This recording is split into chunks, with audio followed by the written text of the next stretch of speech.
Taste the Daily.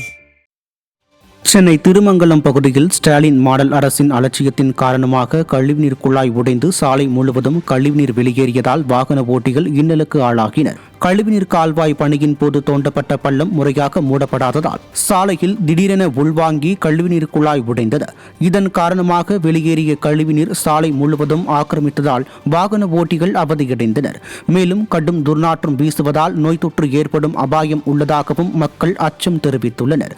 Stalin அரசின் மாநகராட்சி நிர்வாகத்தின் அலட்சிய போக்கால் கடும் அவதியடைந்து வருவதாக பொதுமக்கள் வேதனை தெரிவித்துள்ளனர். கரூரில் திமுக முன்னாள் எம்பி KC பழனிசாமி நிறுவனத்தில் பணியாற்றிய ஊழியர்கள் ஊதிய நிலுவைத் தொகையை வழங்க கோரி அவரது வீட்டை முற்றுகையிட்டு போராட்டத்தில் ஈடுபட்டனர்.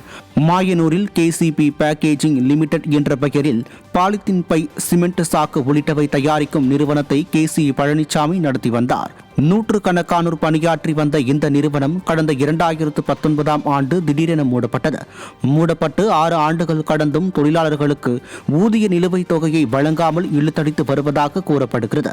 நிலுவையில் உள்ள ஊதியம் மற்றும் கருணை தொகையை வழங்காமல் ஏமாற்றி வரும் திமுக முன்னாள் MP KC பழனிசாமியின் வீட்டை முற்றுகையிட்டு 100க்கும் மேற்பட்ட தொழிலாளர்கள் போராட்டத்தில் ஈடுபட்டனர். KCPயில் வேலை பார்த்தோம். நாங்களும் 10 வருஷமாக அங்கே வேலை பார்த்துருக்கேன். ஆனால் 2019 வேலையை நிறுத்திட்டாங்க. எங்களுக்கு சம்பளம் வரலைங்கிறதுனால 5 வருஷமாக இந்த தரோம் அந்த தரோம் நாங்களும் கேட்கல. இப்போ 4 மாதத்துக்கு முன்னால் ஏற்பாடு பண்ணி கேட்டதுக்கு இந்த மாதம் போட்டுறோம் அந்த மாதம் போட்டுறோன்னு இன்ன வரைக்குமே தரல அவங்க. அதுக்கு ஏதாவது எங்களுக்கு PF கிராஜுவிட்டி இதெல்லாம் கொடுத்தாங்கன்னா எங்களுக்கு இதாக இருக்கும். அவங்க என்ன பண்ணுறாங்கன்னா இப்போ தரோம் அப்போ தரோம், கடைசியில் இன்ன வரைக்குமே அதுக்கு எந்த விதமான ரெஸ்பான்ஸும் இல்லை. திருப்பூர் மாவட்டம் தாராபுரம் நகராட்சியின் 7வது வார்டில் தெருநாய்கள் கடித்ததில் 5 வயது சிறுவன் உள்பட 40 வயது பெண் வரை மொத்தம் 6 பேர் பாதிக்கப்பட்டனர். மேட்டுத்தெருவில் குழந்தை மற்றும் 3 பெண்கள் உள்பட 6 பேரை நாய்கள் கடித்ததில் பலரின் நிலை கவலைக்கிடமாக உள்ளதாக தெரிகிறது. தாராபுரத்தில் உணவுக்காக குப்பைகளை தேடி அலையும் நாய்கள் சமீப காலமாக குழந்தைகள் மற்றும் வயதானவர்களை கடித்து வருவதாக கூறப்படுகிறது.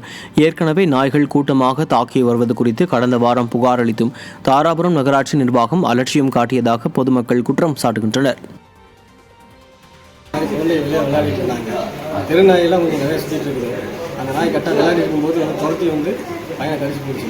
கடிச்சாங்க 4-5 பேர்த்துக்கு ரொம்ப காயம். இப்போ பையனை அட்மிட் பண்ணிக்கிறீங்க. நிறைய இருக்குங்க.